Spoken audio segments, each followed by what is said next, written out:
Olá, sexto ano, estamos juntos mais uma vez, mais uma aula de geografia começando.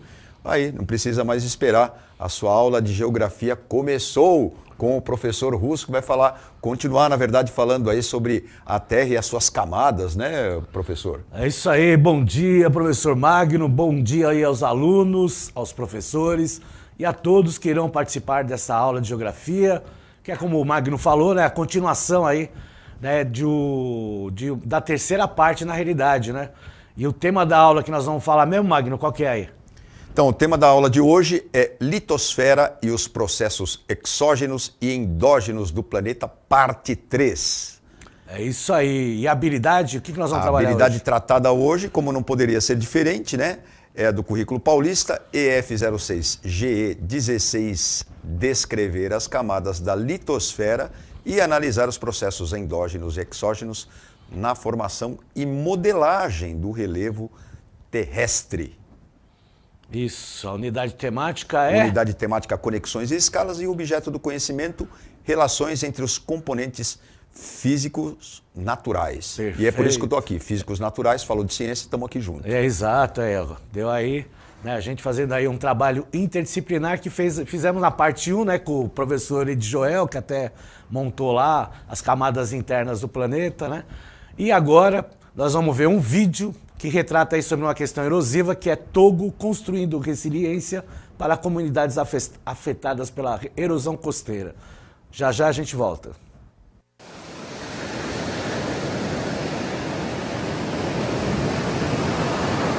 Avant, il y avait une belle plage, bornée par les cocotiers, bel et bien sablonnée aussi. Il y avait un aspect bien touristique. Les beaux jours sont passés. Ce que vous voyez, c'est Mopu. C'était au milieu de la maison. Alors, la mer a pris une partie de la maison et entame le reste. Bientôt, il va déraciner le puits et puis le fait tomber. Il va attaquer la maison. All along West Africa's coast, rising seas, heavy flooding and erosion are destroying dozens of villages, displacing thousands of families and taking away people's homes and jobs. A third of West Africa's people live in coastal areas, and their lives are increasingly threatened by the impact of climate change. In fact, about 10 meters of coastline is lost every year. Je n'ai plus de terrain, je n'ai rien. On vivait de la pêche. L'érosion a fait qu'il y a des roches maintenant dans la mer. C'est pas comme la pêche qu'on faisait avant.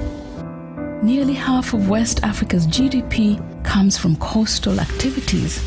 Saving the coastline is crucial for the region's economy and its people. The World Bank and partners created WACA, the West Africa Coastal Areas Management Program, to respond to this crisis. The financing needs are immense. While funds have already been raised, a new investment platform aims to crowd in an additional $2 billion. Naturally, mi ona do mi tsunami cha. Mi na puta mi tona kanla mi. Ken to ba fo ba le wole ke kwa apudu nature kankan. Kera apudu nature e do re gbalo. WACA's actions will transform lives, bring back jobs, and build the resilience of coastal communities. Bom, essa questão aí da água, né, e do processo erosivo é um problema que afeta aí o mundo todo, né? Aqui no Brasil, por exemplo, 68% da população vive em áreas próximas aí, numa margem de 200 quilômetros, né, em áreas litorâneas, né? Então, várias partes do planeta estão sofrendo esse processo, que é um processo de erosão, mas também, né, da invasão da água nos continentes, né? Então, isso aí é um processo até natural, tá certo? Bom, ontem nós falamos aí dos processos endógenos, né? Hoje nós vamos dar ênfase para os processos aí exógenos, né? Vamos aí dar uma olhada na tela que a gente viu ontem, né? Só para relembrar, né? Fatores endógenos e exógenos. Os fatores endógenos é aqueles que nós vimos ontem, né? São fatores internos do planeta, né? Como o tectonismo, que tem aí o abalo sísmico, terremotos, vulcanismo, né? Então a formação do vulcão é um exemplo disso, né? Que está aí relacionado a fraturas ou desdobramentos do relevo. Então a gente viu bastante isso na última aula, né? O que nós vamos ver agora são os fatores exógenos, que também aí são fatores também chamados de fatores externos, que ocorrem como decorrência de algum fator externo, exo, né, ou exo, fora, e genos, gerado, né, que são aí palavras do grego, e podem levar à ocorrência de fenômenos como, por exemplo, o processo erosivo de um terreno, como decorrência da remoção de materiais, né, no caso, como a gente viu no vídeo, desmatamento, chuvas, vento, neve, dentre outros fatores, né? Então, agentes aí como chuva, vento, a própria neve, o gelo, fazem aí com que haja, né, um processo erosivo na nossa superfície, tá certo? E esse processo de erosão, como é que ele é? Vamos lá para a próxima tela. Então, a erosão é o conjunto de processos que promovem a retirada e o transporte do material produzido pelo intemperismo, ocasionando o desgaste do relevo. Seus principais agentes são a água, o vento e o gelo. O material transportado recebe o nome de sedimento e vai dar origem aos depósitos sedimentares que, por meio da diágenes, se transformam em rochas sedimentares. Então, a diágenes nada mais é do que um conjunto de transformações que, em resumo, consiste em compactação e cimentação dos sedimentos, dando-lhes a consistência de uma rocha. Então é isso aí. Então, na realidade, o processo erosivo é um processo de desgaste da rocha, né? E ele acontece aí através de fatores aí como, por exemplo, o intemperismo, né, Magno? Que é dividido em químico, físico e até biológico, né? A gente pode pegar até o exemplo do vídeo aí rapidamente, né? Que você tem ali a ação da água, mas tem o vento também na história e tem as próprias partículas que são carregadas ali pela água, o sal, né, e tal, que vai ajudando como uma lixa no desbaste, né, no desgastamento ali, numa forma de relevo que pode levar a consequências aí econômicas bem terríveis, né? A gente tem que lembrar que o processo erosivo é um processo natural, né? Mas nós temos também um processo antrópico que acelera esse processo, que é o caso aí que o Magno falou. Então, agricultura, pecuária, construção civil, tudo isso aí, se não for bem planejado, o processo erosivo ele é muito mais rápido e, logicamente, né, o prejuízo para a natureza ele é muito maior, tá certo? Vamos ver aí alguns exemplos aí de erosão, começando aí com erosão pluvial, né? Quando vocês ouvem aí falar de pluvial, é o fator aí de chuvas, tá certo? Tá aí, ó, pluvial, chuvas, provocada aí pela ação aí da água das chuvas. É um dos principais agentes erosivos, né? Porque a água é um dos principais agentes erosivos que nós temos no planeta, tá? A sua ação é lenta, mas pode ser acelerada quando ela encontra o solo desprovido de vegetação, como nas áreas desmatadas. Se o terreno tem muita vegetação, o impacto da chuva é atenuado porque as plantas diminuem a velocidade da água que escorre pelo solo. As raízes, por sua vez, dão mais resistência à estrutura do solo e aquelas já mortas funcionam como canais, favorecendo a infiltração de água. Sem vegetação, o solo fica saturado de água mais rapidamente e, como consequência, ela passa a fluir pela superfície, deixando de se infiltrar. Tudo isso fica agravado se o solo for arenoso e não argiloso. Né, Magno? Na questão da argila com areia tem diferença, né? Eu só dar o exemplo da praia, né? Quando chove, a água já penetra lá para o subsolo, né? Exatamente. O pessoal fala de permeabilidade, impermeabilidade, né? Essas então, esse é um processo natural. Eu sempre gosto de sempre estar falando, dando ênfase nessa questão natural, porque o aluno tem que entender que o processo erosivo é um processo natural.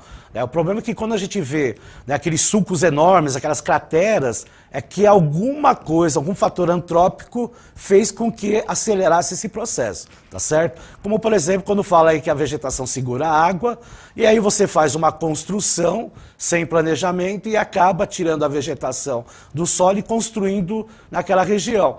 A chuva, ela vai continuar caindo no mesmo lugar, ela não vai mudar. E aí, logicamente, ela não vai ter a vegetação, ela vai ter um outro material que não vai segurar a água e, consequentemente, vai varrer tudo que está nessa região. Principalmente quando a gente fala em morros, né? Essas regiões aí são propícias para esses desmoronamentos, tá? Vamos lá para um tipo de erosão pluvial que nós chamamos de remontante. Está aí desculpa, de ravinas. Opa, pulei um aí. Fluxo de água pela superfície leva à formação de ravinas, que é essa imagem que a gente está vendo aí nesse morro, né? São esses sulcos que aparecem aí, né, rebaixados aí no relevo. Quanto mais água houver, mais acelerado será o ravinamento. de modo que ele aumenta à medida que a água avança morro abaixo, né? E quanto mais inclinado o morro, maior é a velocidade aí da ravina, tá certo? E ela não tem nenhuma proteção. Então ela vai se sedimentando com o passar do tempo. O processo vai acelerando de acordo com o solo que você tem, né, e as características do morro ou de uma montanha, o que for aí, né, e principalmente se ele tem muito, né, esse declínio na sua, né, no seu formato, tá certo? Tem que lembrar que o processo erosivo ele também molda o relevo, tá? Vamos lá agora para o remontante. Tá, o remontante é outro tipo de erosão pluvial, que vem das chuvas, e abre no solo sulcos, né, como nós vimos lá no morro, mas, né, numa forma diferente, atingindo aí grandes dimensões e que cresce morro acima, daí o nome. Ao contrário do ravinamento. Esses sulcos recebem o nome de bossorocas ou vossorocas, dependendo aí da região. E começam a se formar quando o ravinamento atinge o lençol freático. Daí em diante progridem de modo muito difícil de controlar, pois não mais depende da ocorrência de chuvas para aumentar de tamanho. E aí está o exemplo na imagem, né? Provavelmente, né, houve a retirada da vegetação desse local, por isso, né, esse grande buraco aí, né, sulcos enormes que a gente chama, né, que acaba aí tendo o nome aqui no Brasil de vossoroca ou bossoroca, dependendo aí da região que se mora. Então é isso que é interessante retratar, né? Se tem a vegetação, pode ocorrer o processo erosivo, mas ele vai ser muito lento. Agora, no caso que a gente viu nessa imagem anterior, a ação antrópica, que é a ação do ser humano, fez com que acelerasse o processo e ele é irreversível. Ou seja, por mais que você tente cobrir esse buraco, esse sulco que aparece, ele não vai voltar ao normal, ele vai voltar a ter problemas aí de erosão acelerada, tá certo? Vamos lá para uma erosão dos rios, erosão fluvial. Então é aquela causada por rios perenes ou temporários. Quando falar perenes é porque tem a constância aí das águas. É semelhante à erosão pluvial, mas em escala maior e em regime permanente, ou pelo menos mais prolongado que a erosão pluvial. E aí nós temos a imagem do Grand Canyon aí, ó, Magno. Aí fala, mas por que o Grand Canyon? O Grand Canyon é um grande rio? Na realidade, há milhões e milhões de anos, ele estava submerso à água, né? Tanto é que tem essas linhas aí que aparecem aí nas suas paredes, e aí observa que ele tinha uma inundação aí, né? Por isso os estudos feitos há milhões de anos atrás. E lá, né, lá na parte baixa lá do Grand Canyon, né, que é um grande precipício, tem lá o Rio Colorado, né? Então aparece lá um filetinho do Rio Colorado, passando aí pela região aí do Grand Canyon, né? Então, pelos estudos feitos, né, todo esse processo erosivo foi consequência aí de uma erosão fluvial, tá? Isso é um exemplo, tem vários outros exemplos que vocês podem depois estarem aí pesquisando, tá certo? E agora, é um excelente exemplo de ação natural, né? Da natureza, como o professor já falou. Esse né? Aí não teve ação nenhuma antrópica, em princípio. E lembrando também, né? Você pode ter ação fluvial das chuvas, que aumenta o curso do rio. Aí se você vai lá, o homem vai lá, muda o curso do rio, e aí chove muito, a gravidade não vai dar conversa, não. Você pode ter aí um escape de água, vai causar erosão por ação conjunta de dois, né? Pluvial e do ser humano, né? As marginais são exemplo, né, Magno? Exatamente. Né? Mudou o leito do rio, o formato dele, que era muito assim meandrante, né, que são de bastante curvas, algumas áreas ficam em linha reta. Quando chove em excesso, a água transborda. E por mais que se faça, não tem jeito, porque é aquilo lá, a chuva, ela é constante naquela região, quando é época de chuva, que é na época de verão. Né? Por isso que alguns rios aí, eles já têm os seus leitos naturais, né, o seu formato natural. Qualquer transformação aí pode ocasionar aí um futuro avassalador, né? Como acontece em algumas regiões aí do planeta. Isso é legal, legal ter lembrado disso aí, Magno. Erosão marinha, né? Outro tipo de erosão hídrica que nós temos aí, chamada também de abrasão. Né? Então, a gente vê aí a costa aí, marinha aí bastante desgastada por causa aí das ondas, das correntes marítimas aí, das marés e das correntes de turbidez. O teu trabalho é reforçado pela presença de areia e silt em suspensão, que tem muito aí nas praias. As correntes marinhas transportam grandes volumes de sedimentos de uma área para outra. A ação das correntes de turbidez não é percebida porque elas atuam entre a plataforma continental e o talude continental, né? A plataforma continental, né, e o talude estão abaixo aí da água, né? Por isso que ele fala que não dá para perceber, né? E quando fala em desgaste, sedimentação, sempre lembra aí, por exemplo, né, da areia, né? E também, né, da argila, que também são processos aí fáceis aí de sedimentação do solo, né, e são muito mais até rápidos aí pela fragilidade desses tipos de rochas aí, tá? Que a gente, nesse caso, nós não vamos aprender aí a questão das rochas, os tipos de rochas, mas mais para frente vocês vão ter essa aula aí, tá certo? Vamos lá para a erosão eólica, que aí saímos um pouquinho do hídrico e vamos para os ventos. Então, ocorrem em regiões áridas e secas, onde existe areia solta, capaz de ser transportada pelo vento, que a joga contra as rochas, desgastando-as e dando origem, muitas vezes, a formas bizarras, como essa forma aqui que nós temos aí na imagem, né, que é de uma área altiplana, né, na Bolívia, árvore de pedra. Olha aí, o nome aí é árvore de pedra. É uma escultura, né, professor Russo? Feita naturalmente, né? Naturalmente. Olha que interessante. O escultor foi a natureza, né? A própria natureza, elevando aí um processo, né, erosivo aí, eólico, né? Então, a ação do vento fez, né, a escultura aí de um formato aí que foi batizado aí de árvore, né? Que interessante, árvore de pedra aí. E falando aí sobre o nosso querido ser humano, vamos dar um exemplo de erosão antrópica aí, ó. Induzida aí pela intervenção humana, altamente destrutivo, desenvolvendo-se rapidamente, sendo a sua intensidade superior à formação do solo, não permitindo desta forma a sua recuperação natural, tá certo? E aí tem o exemplo, né, de uma área que já foi uma área vegetativa, né, e hoje está lá num processo, né, com um enorme sulco aí, né, um buraco enorme aí, que nós chamamos aí de forma laminar, que está presente em um campo intensivamente cultivado na região aí do leste da Alemanha, né? Então, ó, foi cultivado, né, Magno? Porque pelas características deixou de ser cultivado, acho que um bom tempo, né? Ah, já tem um tempinho já ali, né? Ali acho que não... É porque você vai... A ação humana, principalmente isso, né, professor Russo? Vai desgastando e tirando certas características do solo e a natureza, como você falou, vai chover no mesmo... O rio passava ali, ele vai continuar passando. Se você mudar, a natureza vai te cobrar isso. A chuva vai cair sempre num determinado lugar. Se você mexer ali, é complicado, porque você vai arrastar o solo e tudo mais. Mexer com a natureza não é um bom negócio assim. É um bom negócio quando você respeita, né? É, muito melhor, né? Até porque nós necessitamos da natureza e dá para conciliar, né, o uso dela, né, com a preservação dela, né? Óbvio. Né? Mas é lógico que muitas vezes, né, alguns seres humanos aí, que não são poucos, são gananciosos, né, e ultrapassam os seus limites, né? Vamos lá para uma sondagem. Isso aí é uma pergunta aí, eu quero ver se o aluno vai saber responder aí. Quais as formas de relevo você observa na imagem? Então presta bastante atenção na imagem, eu vou dar uma dica, tem 3 tipos de relevo aí. Então aí o professor pode ajudar os seus alunos, e aí daqui 1 minuto e meio a gente volta.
Ó, o pessoal aí mandou aqui, tem vários professores aqui que estão participando da Escola PEI, professor Caetano Cabrone, tem os alunos também do Joaquim Luiz e tal. Agora que se aventuraram a esse desafio da resposta aí, o professor, foi o Valentim que escreveu Mar, Céu e Terra. Valentim?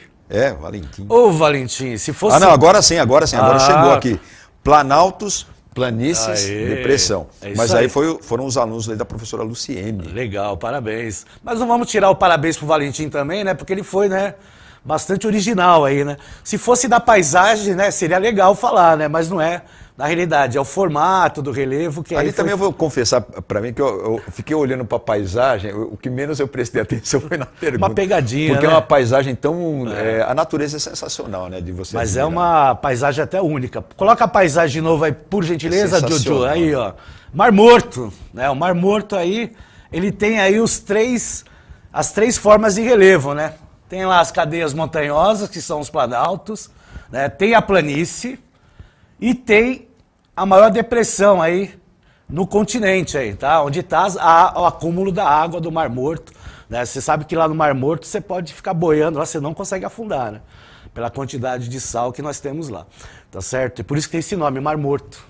Tranquilo. A quantidade de sal é muito grande, né, professor? Muito grande. Aí Eu sei que lá a pressão atmosférica é um pouco maior, né, do que aqui em São Paulo.